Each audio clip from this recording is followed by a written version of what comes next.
Assalamualaikum warahmatullahi taala wabarakatuh. Innal hamdalillah nahmaduhu wa nastaghfiruh. Innal hamdalillah nahmaduhu wa nasta'inuhu wa nastaghfiruh. Wa na'udzu billahi min shururi anfusina wa min sayyiati a'malina. May yahdihillahu fala mudilla lahu wa may yudlil fala hadiya lahu. Subhanaka la ilma lana illa ma 'allamtana innaka antal alimul hakim. Rabbi shrah li sadri wa yassir li amri wa hlul 'uqdatam min lisani yafqahu qawli. Jemaah yang dirahmati Allah sekalian, alhamdulillah, summa alhamdulillah, bersyukur kita kepada Allah Subhanahu wa taala di atas segala nikmat yang diberikan kepada kita, sama ada nikmat dunia dan nikmat keimanan yang kita kecapi, yang mana pada pagi ini Allah membangunkan kita daripada tempat tidur, yang membolehkan kita berada di rumah Allah ini di saat-saat yang paling berkah ini, yaitu di waktu subuh. Jadi alhamdulillah, semoga kita tidak dihalang daripada mendapat ganjaran-ganjaran yang telah ditetapkan oleh Allah Subhanahu wa taala. Jadi semoga kita menjadikan hari-hari terbaik ini diisi dengan segala kebaikan. Jadi dengan bangun sebelum subuh dan solat sunat, dan kita solat subuh dan berada dalam majlis ilmu pada pagi ini, insyaAllah semoga ianya memberi keampunan dan kerahmatan kepada kita. Jadi kita merasakan suatu perkara yang sangat beruntung bagi kita, yang Allah memilih kita menjadikan hamba-Nya yang beribadat kepada Allah Subhanahu wa taala. Seperti mana ayat Quran mengatakan, seseorang itu bila Allah mencintainya, Allah menyayanginya, maka Allah mempermudahkan segala amal ibadat dan ketaatan kepada Allah Subhanahu wa taala. Semoga kita akan terus diberi oleh Allah Subhanahu wa taala akan perasaan kecintaan, rasa mendekatkan diri kepada Allah Subhanahu wa taala dari masa ke semasa, dari hari ke hari, dengan kadar yang lebih kuat lagi, bukan lebih makin hari makin lemah kepada Allah Subhanahu wa taala. Sebelum PKP lemah, tapi selepas PKP ni pun lemah lagi. Jadi sampai bila nak lebih dekat dengan Allah Subhanahu wa taala? Pada seumur hidup saya rasa tidak ada lagi yang rasa benda yang diuji oleh Allah Subhanahu wa taala seperti mana pandemik COVID-19 baru ni, yang terasa macam ujian Allah Subhanahu wa taala. Banyak ayat Quran Allah menceritakan tentang sifat-sifat manusia ini. Dalam surah Luqman ada diceritakan, maksud ayat, iaitu Allah menceritakan golongan manusia yang menaiki satu bahtera kapal di lautan. Tiba-tiba dalam tengah-tengah lautan itu kapal itu diguncang oleh ombak dan sebagainya. Maka di waktu itu dia ikhlas beriman kepada Allah Subhanahu wa taala dengan sesungguhnya memohon supaya diselamatkannya. Tetapi bila dia sampai di pantai, bila dia sampai tempatnya, maka dia akhirnya melupai Allah Subhanahu wa taala.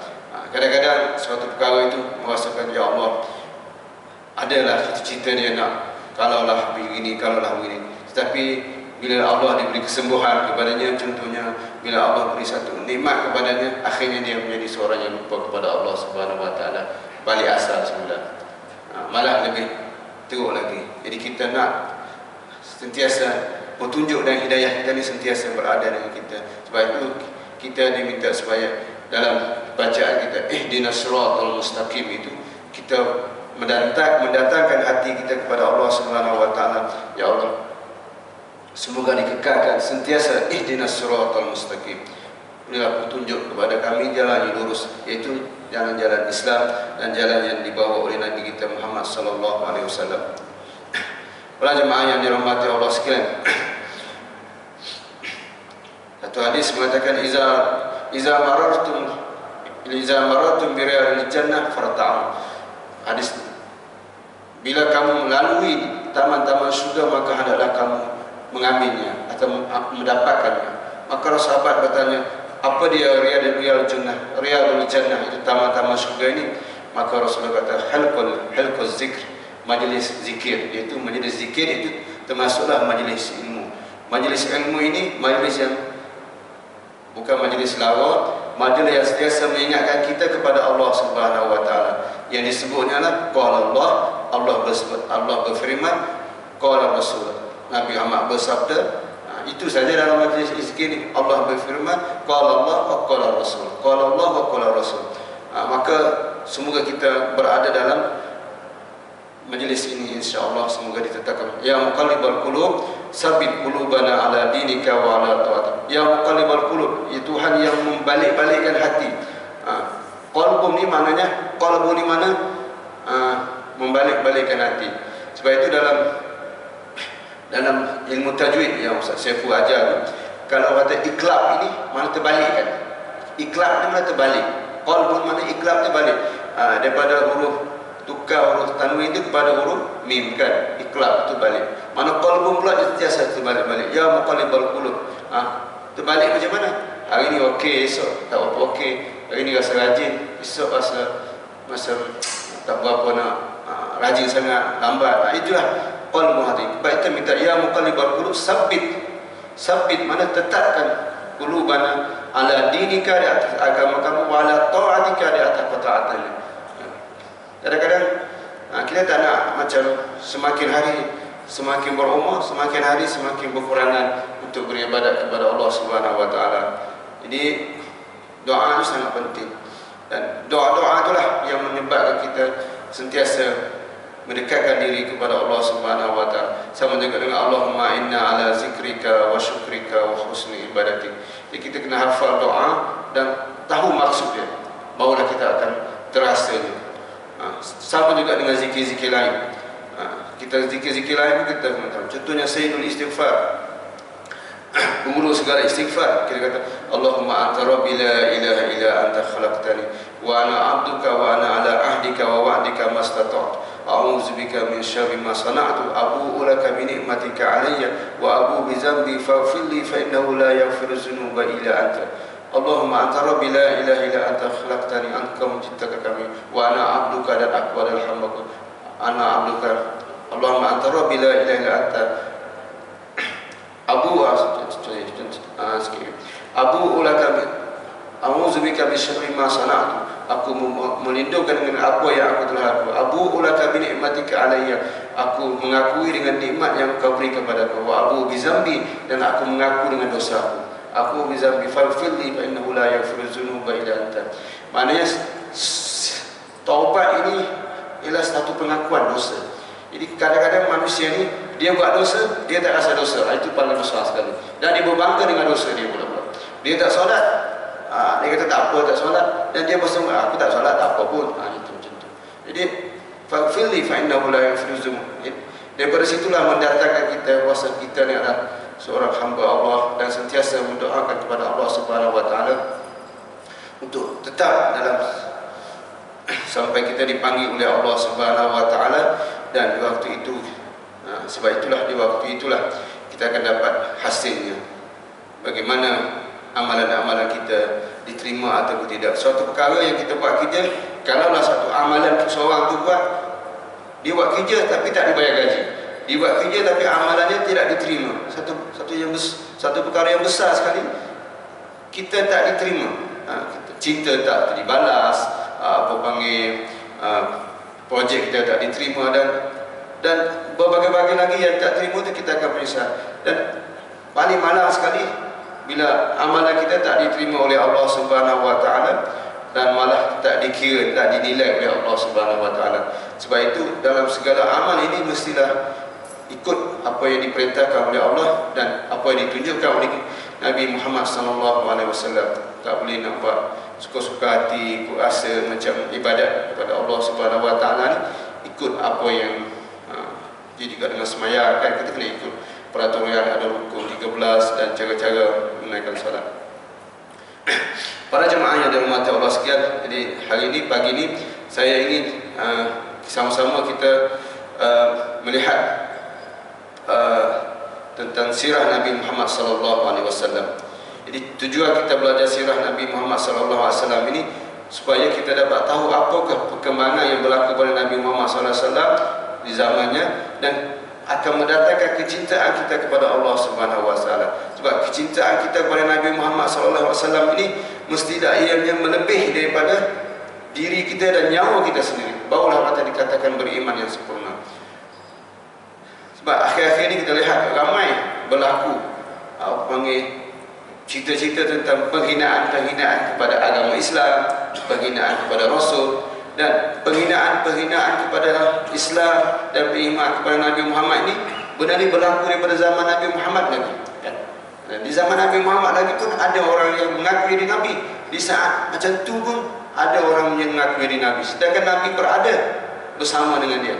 Dan Nabi berada bersama dengan para kafir Quraisy pun mereka tetap beriman juga. Malah bapa saudara dia Abu Lahab pun tidak beriman kepada Allah Subhanahu Wa Taala, dan malah dia adalah satu orang yang menghalang dakwah Rasulullah Sallallahu Alaihi Wasallam, seperti mana yang disebutkan dalam surah Al-Masad, tabat yada abi lahabin wa tab, itu dalam surah tabat yada itu.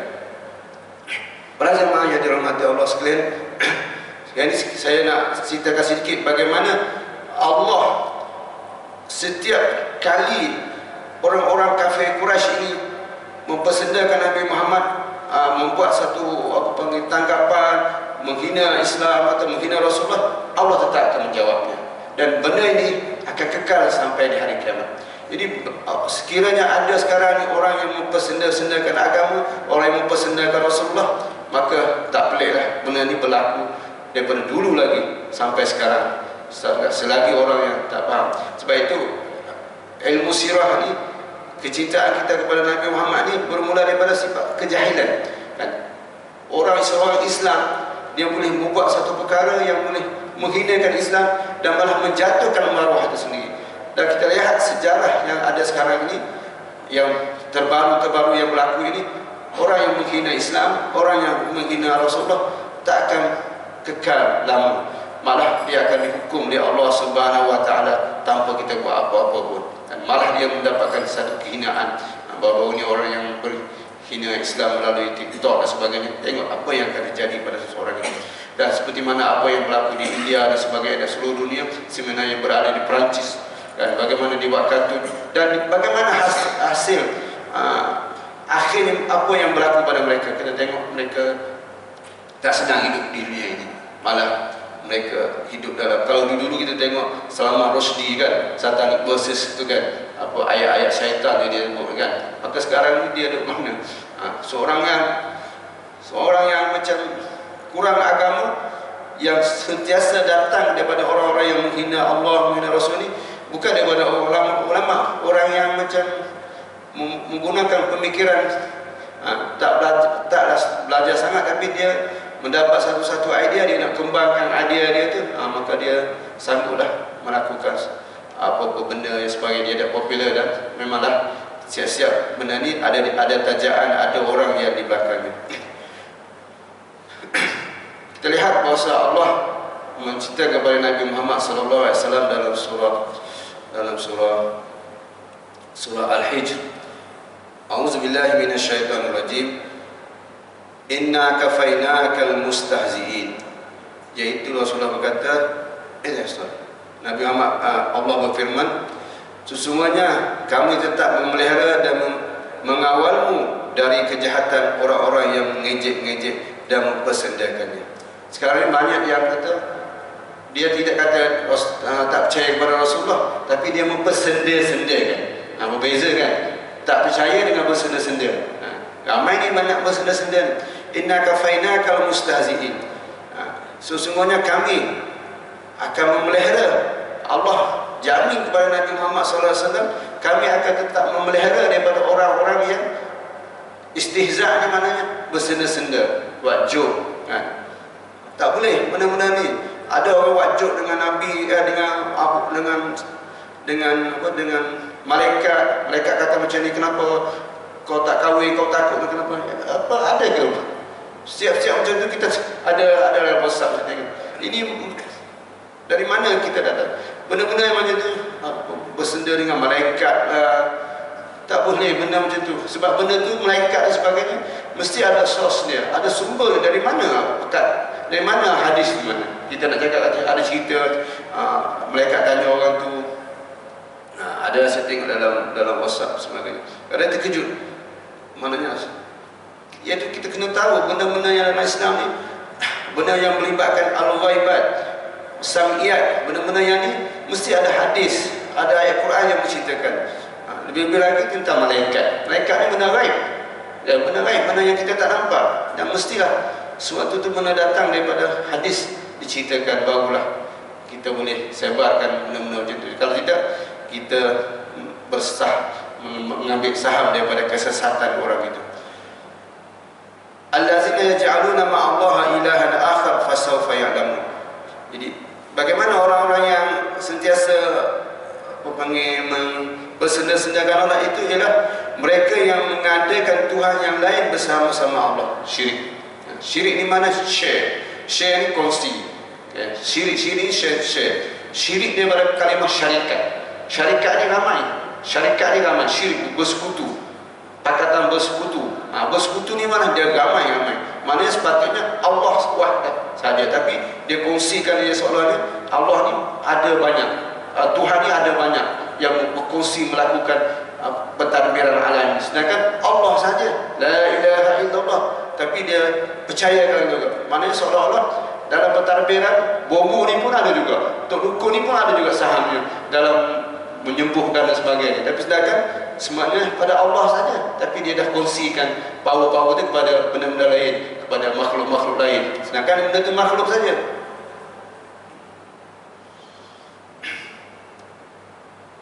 Walaqad, dan Allah kata, walaqad na'lamu, sesungguhnya kami tahu, jadi Allah tahu, annaka, sesungguhnya kamu, ka dalam banyak-banyak dalam Al-Quran ini kebanyakan tuju kepada Nabi Muhammad sallallahu alaihi wasallam. Alam nashrah laka sadrak wadduha wal laili iza saja ma wadda'aka rabbuka. Ka misalnya banyakkan cerita kepada Nabi Muhammad. Sebab itu bila kita baca Al-Quran ini seolah-olah kita berada di zaman dulu. Kita berada di zaman Nabi Muhammad SAW, dan kita berada di zaman Nabi Musa, kita berada di zaman Nabi Adam, kita berada di zaman-zaman dahulu, dan recall balik semuanya. Sebab itu orang yang baca Al-Quran lama, dia susah nak berhenti. Macam kita baca buku cerita, bila satu yang masuk atau habis tu, ada adegan lain yang menarik depan kita. Begini hadis, nak baca lagi. Dan kalau dah baca satu-satu ayat, dia lambat pula. Dia susah nak berhenti, dia ulang balik semula kan. Macam ada kata-kata yang menarik kan. Kalau kita baca surat cinta kan, orang baca, nak baca statement tu bagi, nak baca lagi sebab kata-kata ni sangat menarik. Begitu juga kalau kita baca Al-Quran faham, kita baca satu ayat ni, ya Allah, ini ayat ni macam kena kat aku ni. Ayat ni macam mana dia menerangkan macam ni. Macam, ya Allah, ayat ini sangat menyentuh hati. Macam itulah. Sebab itu kita tadabbur Al-Quran ini sangat-sangat penting untuk supaya kita, sebab dalam hadis yang saya baca, dia kata perkara yang paling besar sekali kelebihan-kelebihannya ialah satu titis air mata yang keluar daripada pipi kita ni tidak boleh ditimbang sebenarnya. Tidak boleh ditimbang sebab ia datang daripada keinsafan itu. Contohnya kita baca Al-Quran, sebab itu dalam satu hadis mengatakan salah satu daripada golongan 7 golongan yang mendapat naungan arash di pada mahsyar nanti. Arash ini maknanya mendapat teduhan di waktu yang berhimpun di mahsyar. Pada mahsyar itu ialah rajulun, seseorang lelaki atau perempuan yang yazkurullah, mengingati Allah dalam keadaan dia bersendirian, sehingga kafadat ainahu, sehingga dia nampak mengalir air matanya kerana mengingati Allah Subhanahu wa taala dalam bersendirian. Terasa macam tersentuh, berfikir itu adalah satu nikmat ibadat yang paling besar sekali kan. Bukan susah, bukan senang nak menitiskan air mata kan, nak keluarkan air mata. Kalau tengok cerita boleh kan, tapi kalau nak macam ni kan, sebab dia datang perasaan, tapi nak tarik perasaan tu susah. Yudiku sadruka bima yaqulun, sesungguhnya kami mengetahui bahwasanya engkau merasakan sempit hati kamu bima yaqulu, dengan apa yang mereka yaqulu, mereka berkata kepada kamu. Jadi Nabi Muhammad pun ada rasa macam apa panggil kesempit, orang dah ditekan macam tu kan. Sebab tu dalam alam nashrah laka asyar, di mana kita sesak dada sebagainya, stres, tension dan sebagainya sebab dengan orang yang berkata macam tu. Tapi Nabi Muhammad, Allah mencerita kepada Nabi Muhammad. Maka bagaimana Allah ajar Nabi Muhammad untuk menghilangkan, ini pun boleh kita katakan, untuk menghilangkan stres, hilangkan kesempitan, kesesakan dalam tu, fasabbih, maka bertasbihlah. Subhanallah, subhanallah, la ilaha illa anta subhanaka inni kuntu minaz zalimin. Doa Zunnur yang Nabi Yunus itu doa yang menghilangkan segala-gala kesulitan dan kesusahan. La ilaha illa anta subhanaka inni kuntu minaz. Situ ada tasbih, situ ada iman. La ilaha illa anta subhanaka, ada la ilaha illallah, ada tasbih, ada ibadat, ada pengakuan kat situ. Sebab itu perkataan walaupun sedikit tapi ia adalah adat. La ilaha illa anta subhanaka inni kuntu minaz zalimin. Maka fasabbih bihamdi rabbika, dengan dan memuji Tuhan kamu.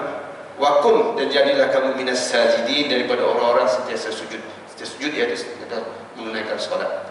Sentiasa solat ni adalah waktu yang paling ketenangan. Tapi bila kita tak tenang dalam solat ini, macam saya tak tenang, mungkin para jemaah lebih tenang, tak tahu kan, tak tenang. Tapi ketenangan dalam solat ini sebab dia kena satu benda yang mesti usaha dapatkannya.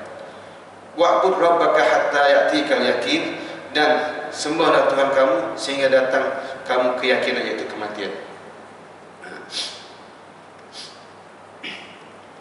Ini apa yang diceritakan oleh Allah kepada Nabi Muhammad SAW. Sebab itu apa yang berlaku sekarang ini, kita sebagai seorang Islam, bila seseorang yang menghina Allah, menghina Rasul, menghina agama Islam, kita kena rasa satu-satu kesesakan dalam kita. Ada tak apalah. Mana seorang itu tidak rasa nilai kasih sayang kepada agama. Agama ini sama-sama yang besar. Orang yang dulu sangat mempertahankan agama Islam walaupun dengan kematian. Macam mana? Saya tak boleh bayangkan bagaimana Rasul zaman dulu dia pergi berperang dengan pedang kan. Besar, bawa pedang, bawa, tapi dengan depan-depan, nampak depan. Kalau sekarang ni boleh berperang jauh-jauh, ambush kan, tak nampak, tiba-tiba kena aja tak, sebab tak, benda tu jauh pergi. Kalau dulu berdepan, face to face, fighting, combat kan, depan-depan saja. Jadi kalaulah sekarang ni macam mana kalau berperang macam tu. Jadi tapi mereka dah melakukannya untuk agama Islam. Di para jemaah yang dirahmati Allah sekalian, di antara orang-orang yang zaman-zaman dahulu pun dah banyak, macam kita lihat satu hari anak Abu Lahab, iaitu sepupu Nabi, Utaibah bin Abi Lahab, dia menghina Nabi Muhammad SAW. Yang menghina menghina Nabi Muhammad SAW. Dia pergi jumpa Nabi Muhammad, dia kata, "Sa'uzika, pasti aku akan mencederakan kamu akan macam itulah." Maka bila dia pergi ugut Nabi Muhammad SAW tu kan, maka Nabi Muhammad kata, "Allah mastanid kalba min kilab." Ya Allah, kau hancurkan kamu dengan anjing-anjing daripada tentera-tentera Allah itu. Akhirnya anak Abu Lahab ni, nama Utaibah ni sebenarnya Nabi Muhammad, kita lihat bahawasanya Nabi Muhammad tu sebelum menjadi Nabi, diangkat menjadi Nabi. Jadi anak dia tu berkahwin, anak dia perempuan itu dikahwinkan dengan anak saudara dia, itu dengan anak Abu Lahab. Dengan anak Abu Lahab, seorang lagi waris daripada Khadijah. Jadi Abu Lahab demi untuk menghina Nabi, untuk menjadi tekanan kepada Nabi, dia minta Utaibah anak dia ni supaya ceraikan salah seorang anak Rasulullah. Saya tak ingat nama, nak sebut tak salah. Seorang kepada Rasulullah supaya menjandakan anak Rasulullah demi untuk memberi kesedihan kepada Nabi Muhammad SAW. Maka Utaibah ni dia berdendam kepada Nabi Muhammad SAW. Akhirnya dalam perjalanan dia pergi satu Syam, sampai satu tempat, orang kata kawasan sini banyak singa. Tapi Abu Lahab bila dia dengar kata Abu Lahab bila anak dia pergi jumpa Nabi, maka Abu Lahab kata, kamu jumpa Nabi Muhammad, apa dia kata? Dia kata supaya aku ni dibahar oleh singa. Maka Abu Lahab kata, tak akan selamat kau selama-lamanya. Dia pun tahu tak akan selamat. Akhirnya di satu tempat dalam besar di Syria itu, sampai satu tempat perhutanan, maka diketahui bahawasanya situ banyak singa. Maka untuk menyelamatkannya, mereka orang-orang rombongan kafilah dia ramai yang dalam rombongan perniagaan itu, dia ambil Utaibah ni letak di bawah dan ditutup dengan bahan-bahan perniagaan, beg-beg dan sebagainya, bahan-bahan tu letak ke bawah sekali supaya tak dinampak oleh singa. Tapi akhirnya waktu malam singa itu akan datang, dia korek-korek, dia tak kacau oleh korek-korek dalam bahan timbunan itu. Akhirnya dapatlah Utaibah, dan Utaibah di bahan koyak-koyakkan dia di situ juga. Akhirnya mati juga anak Abu Lahab.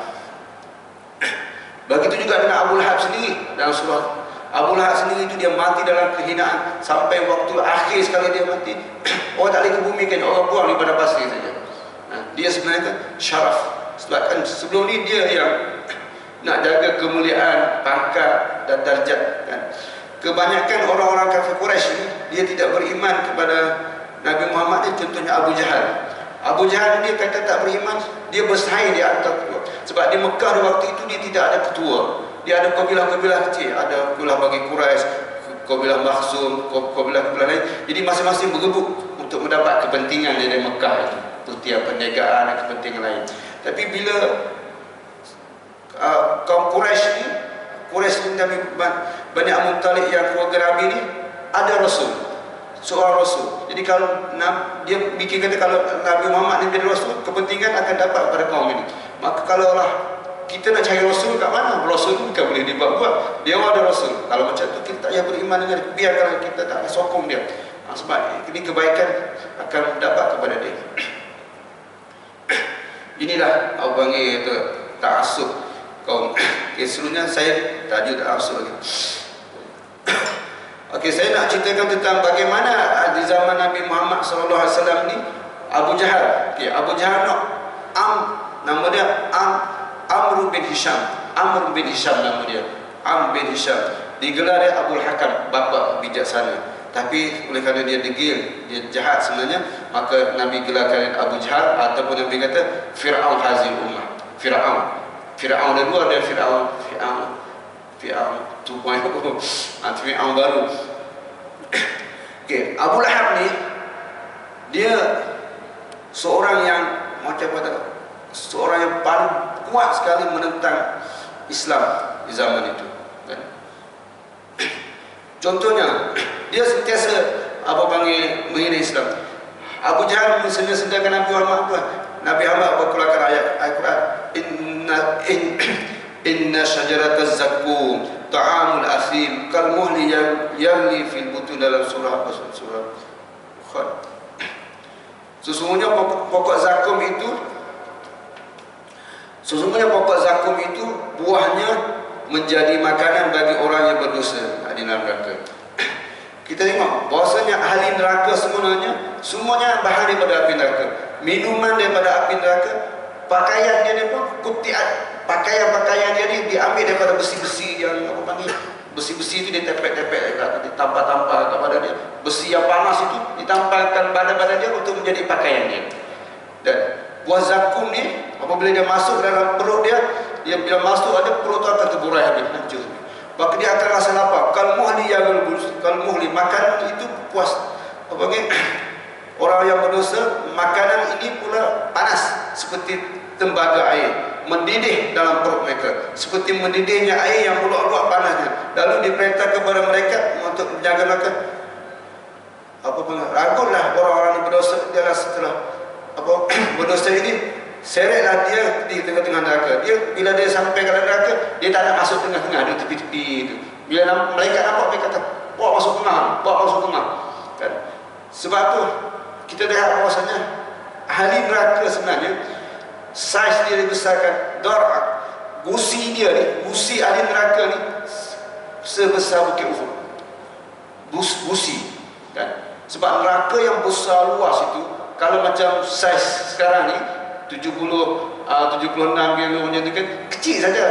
Kalau kita bakar umbu api besar, kita buang belalang siku, kecil kan, tak ada rasa. Tapi kalau buang seekor lembu atau bakar macam tu, macam azab tu besar. Jadi nak merasakan azab ni, kulit ini ditebalkan sehingga kan buat perjalanan tebal.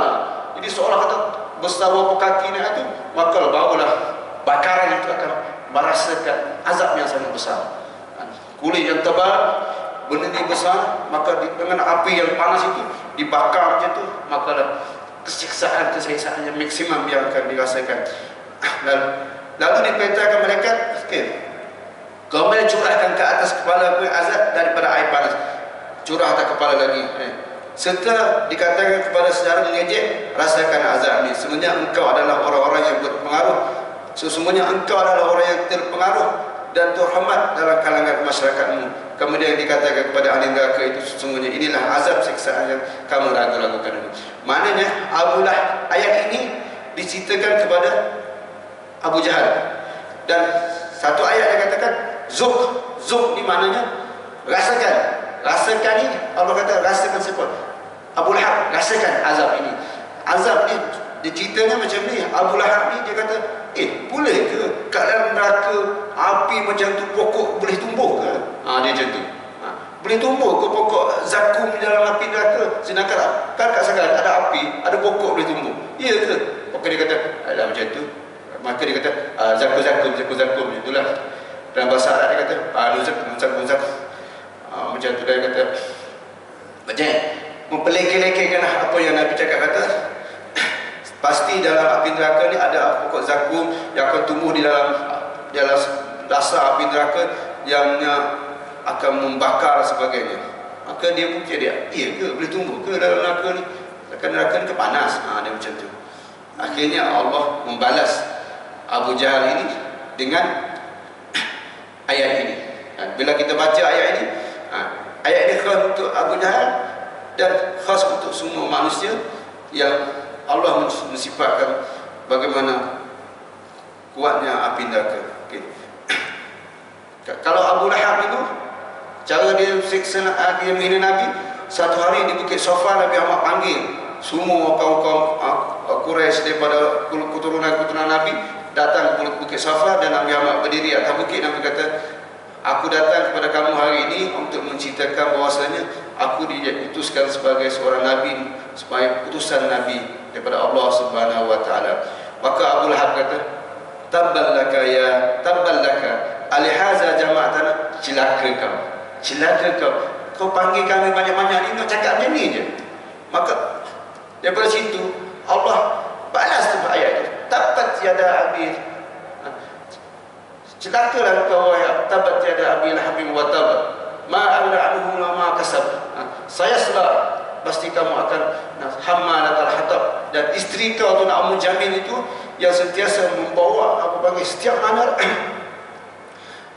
setiap mana Rasulullah lalu dalam dia akan taburkan duri-duri dan sebagainya. Dan setelah Rasulullah pergi sana tempat tu, dia akan pergi pula, kau dengar tak tadi siapa anak buah aku datang tadi? Kau jangan percaya, dia adalah penipu, dia adalah penyihir, dia adalah orang yang memecah belahkan adik-beradik, macam bagai-bagai macam tu. Maka suami isterinya lah bekerja dalam neraka. Dia dapat job dalam neraka sampai hari kiamat. Sampai itulah dikutuk-kutukkan Abu Lahab sampai sekarang ini. Banyak kita lihat bahwasanya Allah membalasnya jawab ayat Quran. Kalau kita lihat apa yang berlaku sekarang ini, contohnya orang-orang golongan liberal dan sebagainya, dia nak samakan agama Islam dengan agama, semua agama adalah sama kan. Agama Islam baik, agama lain semuanya untuk menuju ke kebaikan. Jadi tak payahlah surga sama dan sebagainya. Apa yang dituntutkan oleh itu dan berlaku di zaman Nabi Muhammad SAW dalam surah Al-Kafirun kan. Qul ya ayyuhal kafirun. Mereka mengatakan kalau macam ni Muhammad, akhirnya dia kata, kalau macam tu kita satu masa mungkin 6 bulan kita sembah agama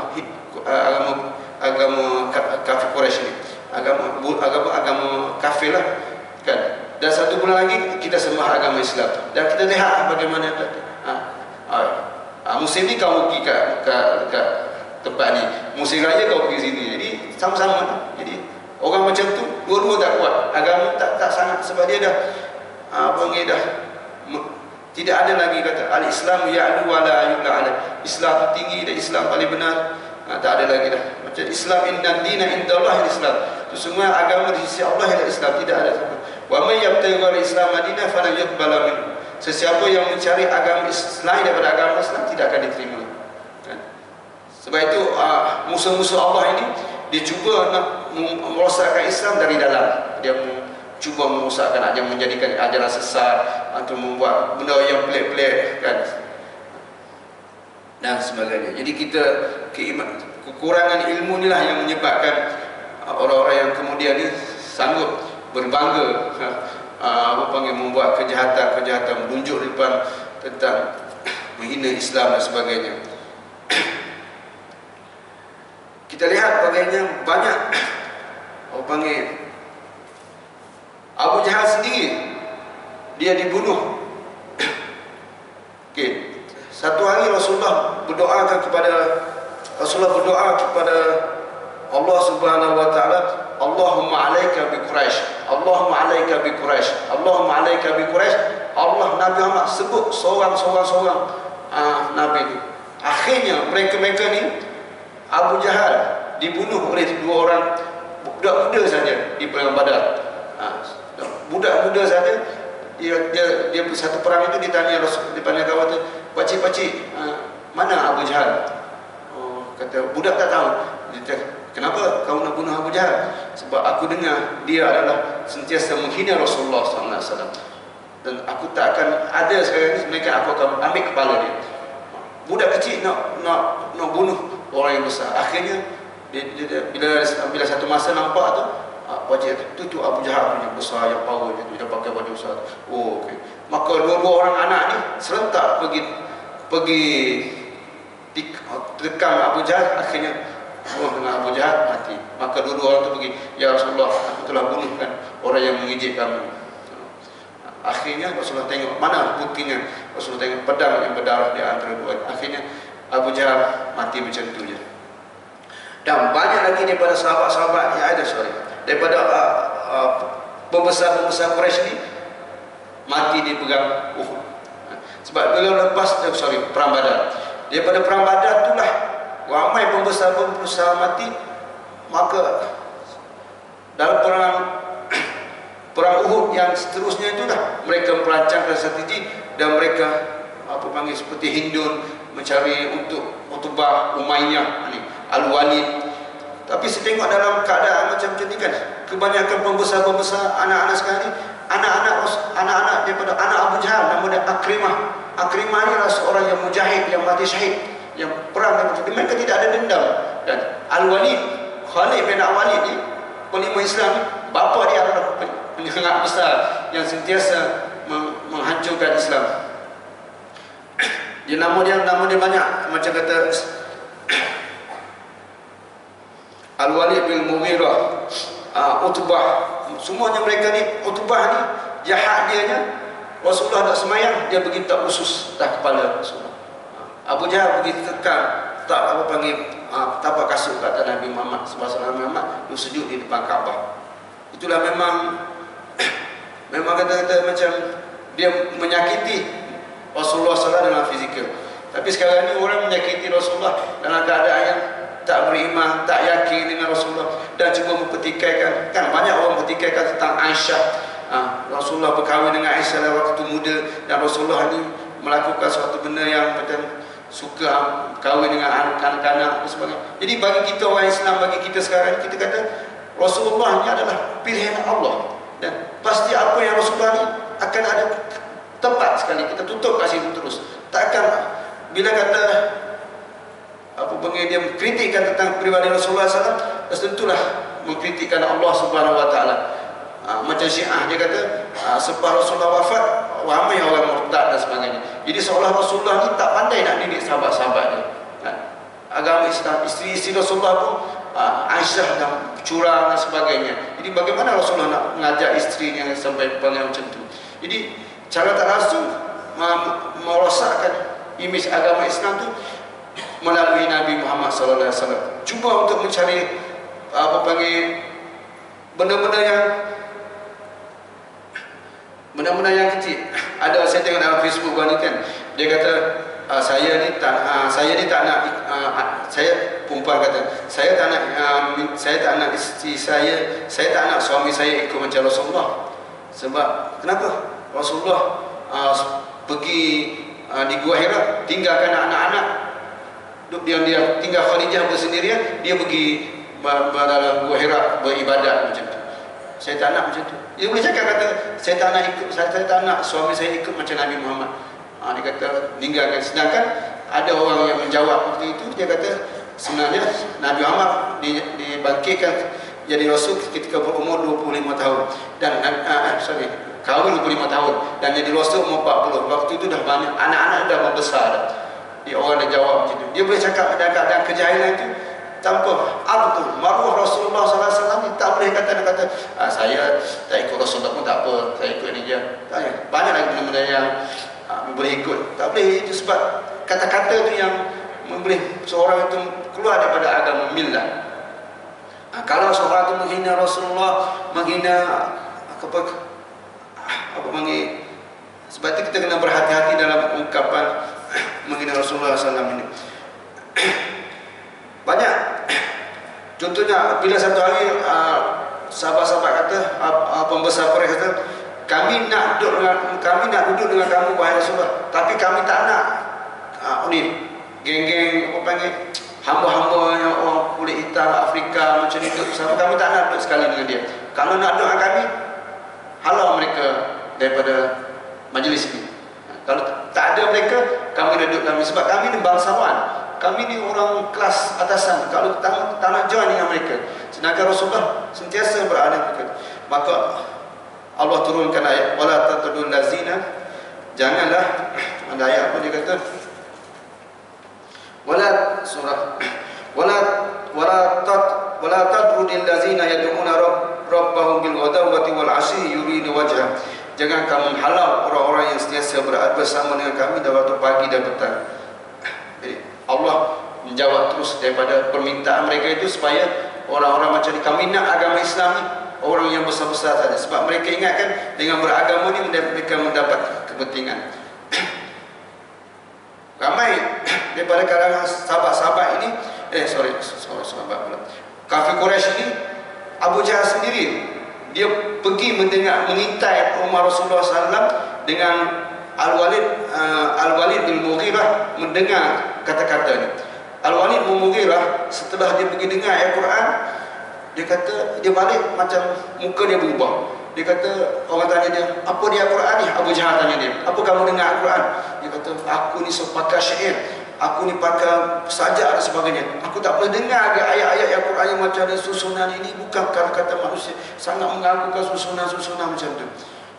Maka Abu Jahal kata, macam mana? Kau nak cerita ke orang tu macam ni? Apa yang kamu dengar ni? Maka jangan, Abu Jahal kata, jangan kau buat macam ni. Kita adalah pembesar, kita adalah jangan kau cerita yang sebenarnya.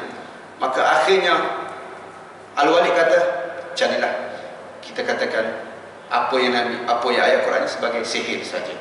Itu ada. Akhirnya Allah turunkan satu ayat Quran untuk menempelakkan Al-Walid ni, sedangkan dia mengenal, tahu hak kebenaran Al-Quran sebagainya, tapi oleh anak kepentingannya sendiri dia katakan bahawasanya Al-Quran ini adalah sihir daripada Nabi Muhammad sallallahu alaihi wasallam. Ada seorang Kristian di zaman Nabi Muhammad sallallahu alaihi wasallam, dia masuk Islam. Akhirnya Nabi ambil dia itu sebagai penulis di dalam penulis untuk Nabi. Selepas itu dia kembali kepada Kristian balik. Bila balik kepada Nasrani, dia kata Nabi Muhammad tu aku yang ajar. Dia belajar apa daripada aku, yang tulis itu saja. Itu saja dia kata. Akhirnya dia mati, dan setiap apa yang akhirnya dia mati dalam kehinaan. Sebab tu orang yang menghina Islam atau menghina Nabi Muhammad SAW ni satu dosa yang besar. Innal ladzina yu'zuna Allah wa rasulahu la'anahumullah. Sesungguhnya orang yang menyakiti Allah dan Rasulnya. Bagaimana menyakiti Allah? Itulah dengan menuduh dan meletak satu perkara yang menghina dan melakakan Allah tu, ada anak Allah tu macam ni, tak adil dan sebagainya, la'anahumullah, nasya Allah akan melaknatnya fid dunya wal akhirah, di dunia dan akhirat. Wa'adda lahum, dan Allah sediakan bagi mereka azaban muhina, azab yang sangat sedih. Dalam surah Al-Ahzab ayat 57. Allazina yu'zuna, menyakiti Allah dan Rasulnya. Walaqad istuhzi'a bi rusulin min qablik fa haqa bil ladzina sakhiru minhu wa ma kanu bihi yastahzi'un. Sesungguhnya mempersendakan Nabi ni, benda tu dah berlaku zaman lagi dah. Nabi Nuh dipersendakan oleh umatnya, Nabi Musa dipersendakan oleh pengikut-pengikutnya. Jadi banyak, akhirnya pembesar-pembesar Quraisy banyak, ada yang mati kena duri, ada yang mati. Semua ni di antara kalangan mereka yang menghina Nabi Muhammad sallallahu alaihi wasallam sewaktu Nabi mengejekkan Ubay bin Khalaf. Ubay bin Khalaf ni dia bawa tulang, di mana kita jelas sekali ya. Dah sudah. Dalam surah Yasin kita dengarkan, wa darabalana masalan wa nasiya khalqa qala man yuhyil izama wa hiya ramim qul yuhyi allazi ansha'aha awwala marratin wa huwa bikulli khalqin alim. Ubay bin Khalaf bawa seketul tulang kepada Nabi Muhammad SAW, kata, "Ai Muhammad, macam mana tulang ni boleh dibangkitkan semula? Sedangkan ia adalah ramil, gepuk, dan macam mana boleh semula?" Maka Allah turunkan ayat, wa darabalana masalan wa nasiya khalqa qala man yuhyil izama wa hiya ramim. Siapa yang boleh, kami menciptakan sambil bertanya, siapakah yang dapat menghidupkan tulang-tulang yang telah hancur seperti debu? Katakanlah, tulang-tulang yang hancur itu akan dihidupkan oleh Tuhan yang telah menciptakannya pada awal mulanya. Jadi Allah yang melakukannya, dan untuk menciptakan kembali itu adalah lebih mudah, dan Dia Maha mengetahui akan segala keadaan makhluk-makhluknya. Tuhan yang telah menjadikan api boleh didapati daripada pohon-pohon yang hijau basah untuk kegunaan kamu, maka kamu pun selalu menyalakan api dari pohon-pohon itu. Ada pohon-pohon hijau yang boleh mengeluarkan api, dan sebahagian ahli sains dikatakan pohon-pohon hijau yang membuahkan api itu adalah oksigen yang boleh keluar daripada dan pokok itu boleh menghidupkan api, pun ada juga yang mengatakan. Jadi Ubay bin Khalaf ni mempertikaikan bagaimana untuk dibangkitkan semula, sedangkan benda-benda ni dah hancur, lebur, dah tiba-tiba boleh dibangkitkan. Innama amruhu iza arada syai'an yaqulu lahu kun fayakun wa subhanallazi bi yadihi malakutu kulli syai'in wa ilaihi turja'un, dalam surah Yasin. Jadi mereka ni cuba mempertikaikan apa yang dibawa oleh Rasulullah sallallahu alaihi wasallam daripada segala hal.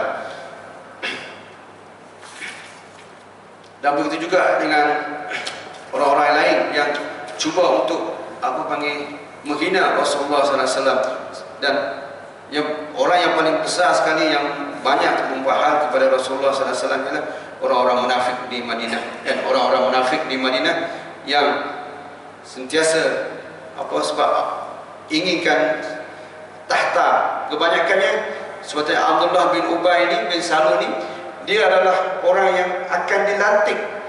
Orang-orang perempuan di Madinah tu hingga siap berbunga dah bermahkota, nak fix mahkota saja, nak lantik Abdullah bin Ubay menjadi ketua di Madinah. Tiba-tiba datang Rasulullah SAW. Sebab itulah Abdullah bin Ubay ni sampai akhir dia menentang Rasulullah SAW, sebab sepatutnya dia nak jadi pemimpin dekat situ, tapi dia tak dapat. Akhirnya dia bermusuh pada Nabi Muhammad SAW. Apa yang Nabi Muhammad buat, dia akan kacau.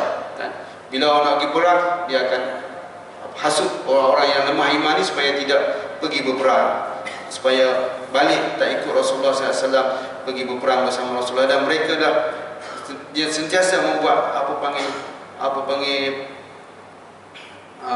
sekutu dengan orang-orang lain di tanah Mekah ni, supaya memerangi Islam, supaya melemahkan agama Islam itu sendiri. Jadi kita sebagai seorang Islam, marilah kita sama-sama sentiasa mencintai Rasulullah sallallahu alaihi wasallam. Dan mencintai Rasulullah sallallahu alaihi wasallam adalah satu perkara yang rukun iman.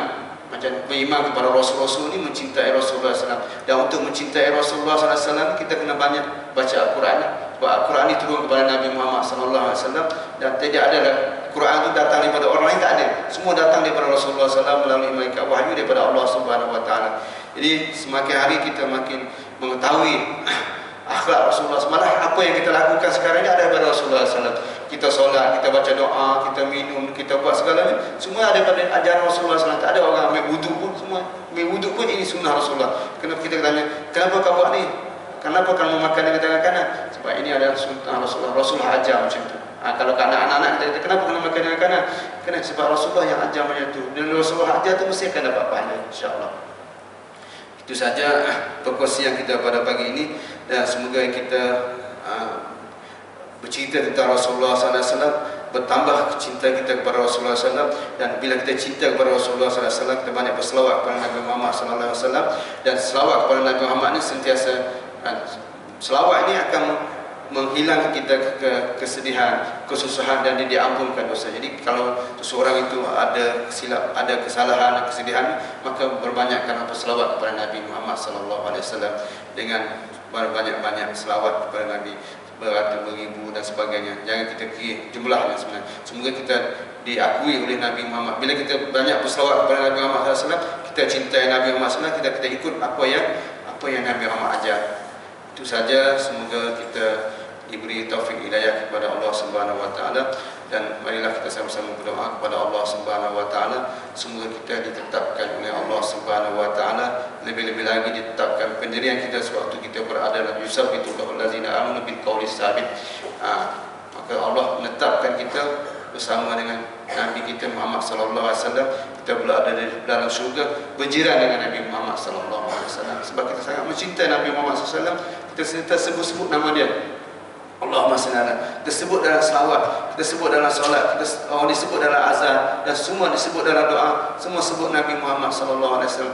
Tidak ada perkataan satu hari kita tak sebut mereka Nabi Muhammad, asyhadu an la ilaha illallah wa asyhadu anna Muhammadar Rasulullah. Allahumma salli ala Muhammad, sebut Nabi Muhammad, tapi kita tak kenal siapa dia Nabi Muhammad, kita tak kenal kisah dia macam mana, kita tak kenal riwayatnya. Maka kita kena belajar sirah, insya-Allah. Aqulu qawli hadza astaghfirullahalazim. Assalamualaikum warahmatullahi taala wabarakatuh. A'udzubillahi minasyaitonir rajim. Bismillahirrahmanirrahim. Alhamdulillahirabbil alamin wassalatu wassalamu ala sayyidina Muhammad wa ala alihi washabbihi ajmain. Allahumma anfa'na bima 'allamtana wa 'allimna ma yanfa'una. Ya Allah, beri kemaafan kepada apa yang kami belajar, dan beri supaya dapat kami dapat amalkan, ya Allah. Allahumma ja'alna alladziina yastami'una al-qawla yattabi'una ahsana. Ya Allah ya arhamar rahimin.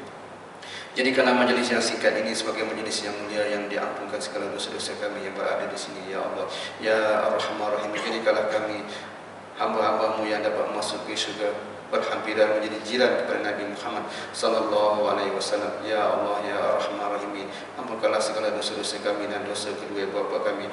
Jadikanlah asbab dalam majlis ini sebagai majlis asbab untuk mendapat keampunan dan kerahmatan kepada kami, ya Allah ya arhamar rahimin.